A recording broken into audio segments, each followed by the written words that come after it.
गुरुवार सुबह यूक्रेन पर रूस के हमले के बाद दुनिया भर में इसी की चर्चा है। रूस ने यूक्रेन को 3 तरफ से घेर कर 5 शहरों पर बैलिस्टिक मिसाइल से हमला किया। खबरों में सामने आया है कि यूक्रेन ने भी रूस के 5 सैनिक जहाज़ों को मार गिराया है। यूक्रेन के एक एयरबेस पर भी रूस ने धावा बोला है।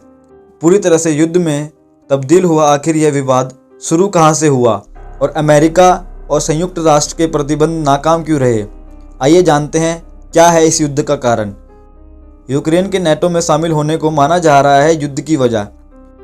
रूस और यूक्रेन के बीच हुए इस विनाशकारी युद्ध की जड़ नॉर्थ अटलांटिक ट्रीटी ऑर्गेनाइजेशन यानी नेटो को माना जा रहा है। यूक्रेन नेटो में शामिल होना चाहता है, लेकिन रूस को लगता है कि यदि ऐसा हुआ तो नेटो देशों के सैनिक ठिकाने उसकी सीमा के पास आकर खड़े हो जाएंगे।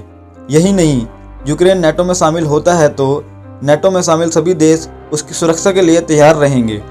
चलिए जानते हैं क्या है ये नेटो और इसके सदस्य देश।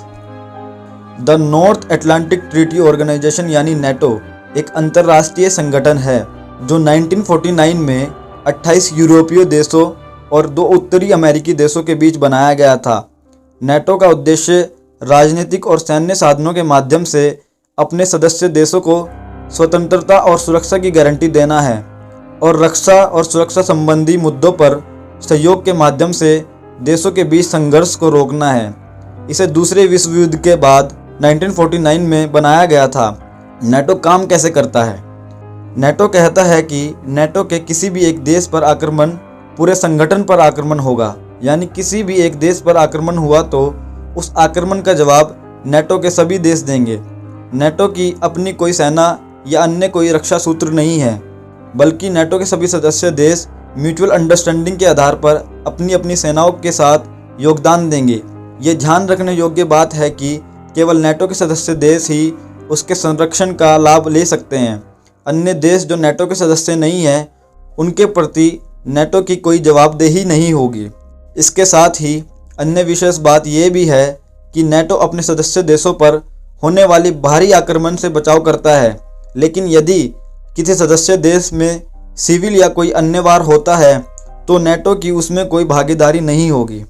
1949 में नेटो में मूल सदस्य Belgium, Canada, Denmark, France, Iceland, Italy, Luxembourg, Netherlands, Norway, पुर्तगाल, यूनाइटेड किंगडम और यूनाइटेड स्टेट ऑफ अमेरिका थे। लेकिन अब सदस्य देशों की संख्या बढ़कर 30 के करीब पहुंच गई है। नेटो से रूस की नफरत की वजह क्या है? रूस की नेटो से नफरत क्यों है, ये जानना भी जरूरी है। दरअसल 1939 से 1945 के बीच सेकेंड वर्ल्ड वॉर के बाद सोवियत संघ पूर्वी यूरोप में सेनाएं जमाए हुए था। 1948 में उसने बर्लिन को भी घेर लिया। इसके बाद अमेरिका सोवियत संघ की इस नीति को रोकने के लिए आगे आया। उसने 1949 में नेटो का गठन किया। इसमें तब 12 देश शामिल किए गए थे। यूक्रेन पहले सोवियत संघ का हिस्सा था। 1 दिसंबर 1991 को यहाँ इलेक्शन हुआ, जिसमें 90% लोगों ने यूक्रेन को अलग करने के पक्ष में वोट दिया। अगले दिन रूस के उस समय के राष्ट्रपति बोरिस येल्त्सिन ने यूक्रेन को अलग देश के तौर पर मान्यता दे दी। तब क्रीमिया को भी यूक्रेन में शामिल किया गया था। उसके बाद 2008 में यूक्रेन के नेटो में शामिल होने की बात चली। अमेरिका ने इसका समर्थन किया, लेकिन रूसी राष्ट्रपति व्लादिमीर पुतिन इसके विरोध में आ गए। इसके बाद नेटो ने जॉर्जिया और यूक्रेन को शामिल करने का ऐलान किया, लेकिन रूस ने जॉर्जिया पर हमला कर दिया और 4 दिन में ही उसके 2 इलाकों पर कब्जा कर लिया। हालांकि 2010 में राष्ट्रपति चुने गए विक्टर यानुकोविच ने यूक्रेन के नेटो में शामिल होने के प्रस्ताव को खारिज कर दिया। 2019 के चुनाव में यूक्रेन में व्लादिमीर ज़ेलेंस्की राष्ट्रपति चुने गए। नेटो में शामिल होने की कोशिशें एक बार फिर से तेज हो गई। यूक्रेन के नेटो में शामिल होने की कोशिशें देखते ही रूस भी प्लानिंग में जुट गया। नवंबर 2021 में सैटेलाइट तस्वीरों में यूक्रेन की सीमा पर रशियन आर्मी नजर आई।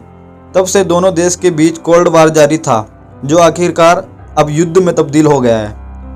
वीडियो अच्छी लगी हो तो वीडियो को लाइक करें, शेयर करें और कमेंट करें। धन्यवाद।